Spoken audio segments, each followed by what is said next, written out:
안녕하십니까. 오늘은 26일 한국은행에서 기준금리를 0.5%에서 0.75%로 인상한다는 그런 결정이 났습니다. 그래서 여러 언론 매체에서 금리 인상에 대한 보도 자료가 상당히 많이 나왔죠. 그래서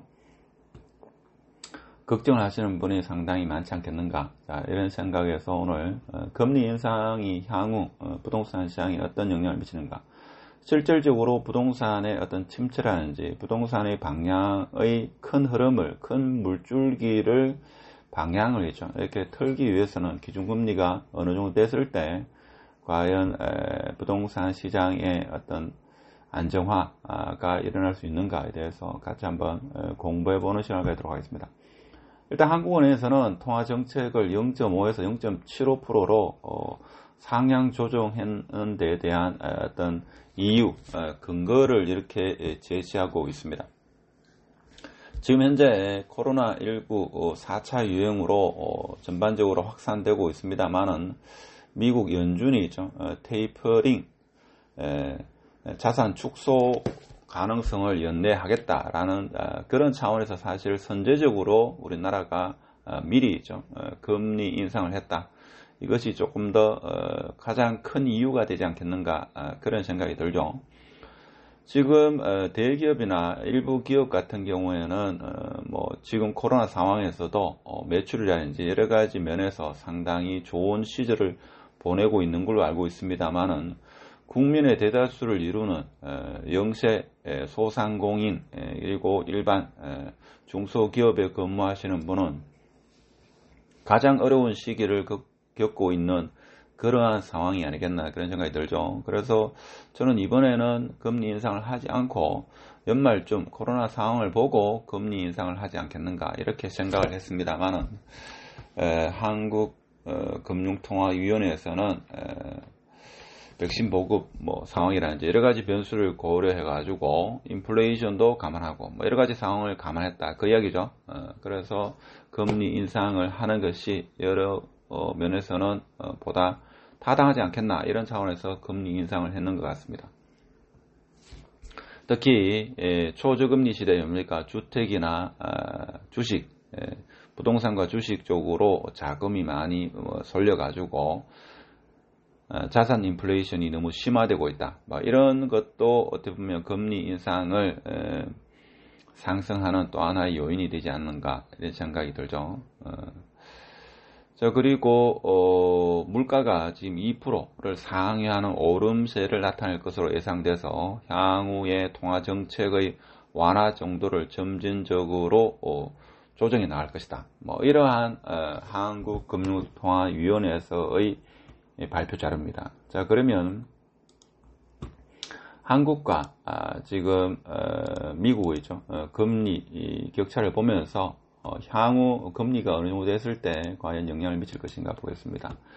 이것은 미국의 기준금리고 파란색은 한국의 기준금리입니다. 많은 사람들이 미국의 기준금리가 한국보다 더 높게 되면 외화가 빠져나간다 하는데 실제 그렇지는 않습니다. 보면 그동안 역대적으로 봤을 때 미국의 기준금리가 한국의 기준금리보다도 더 높은 시절이 있었다 이거죠. 그렇다고 해가지고 외환 위기가 왔느냐, 그렇지는 않다. 그래서 그것은 저는 개인적으로 생각할 때 좀 잘못된 정보가 아닐까, 그런 생각이 듭니다.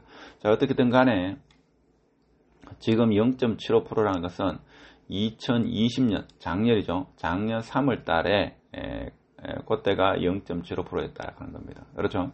그래서 2019년 10월 달부터 이게 거의 한 1.25%를 유지하다가 여기서 빅스텝 해가지고 0.5%를 인하한 걸로 그렇게 우리는 알고 있죠. 즉 2020년 3월 달에 코로나 상황이 상당한 위기에 처했을 때 주가가 폭락하고 여러 가지 암울한 상황에서 한국금융통화위원회에서 1.25에서 0.75로 0.5% 빅스텝이라는 그런 용어를 사용하면서 그렇게 하락했다, 인하했죠.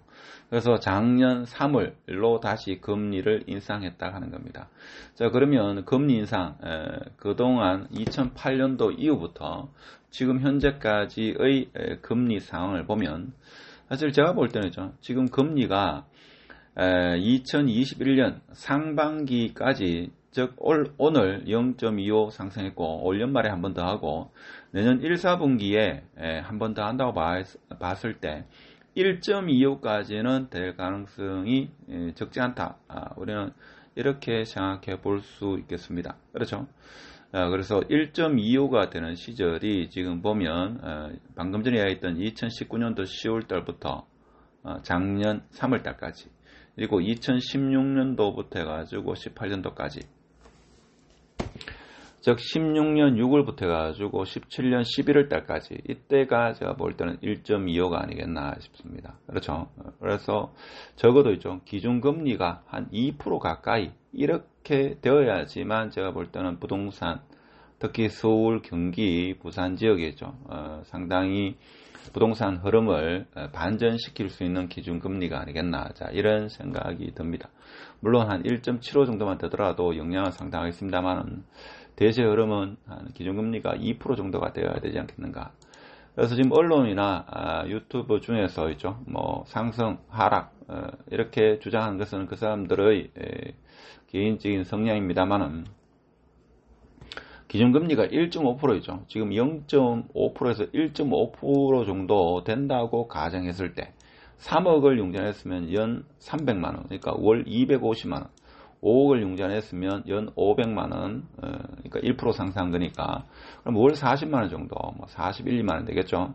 자, 여러분이 지금 월 20만원, 30만원, 40만원이 무서워가지고 집을 못 산다. 이렇지는 않을 겁니다. 그렇죠? 그래서 제가 볼 때는 22년 1분기까지는 기준금리는 1.25%까지는 충분히 생각해 볼 수 있다 하는 겁니다. 그래서 부동산에 실제적인 영향을 미치는 그 금리는 제가 볼 때는 1.75 내지는 2% 가까이 됐을 때 실질적으로 시장에 상당한 영향을 미치지 않을까 그런 생각이 들죠.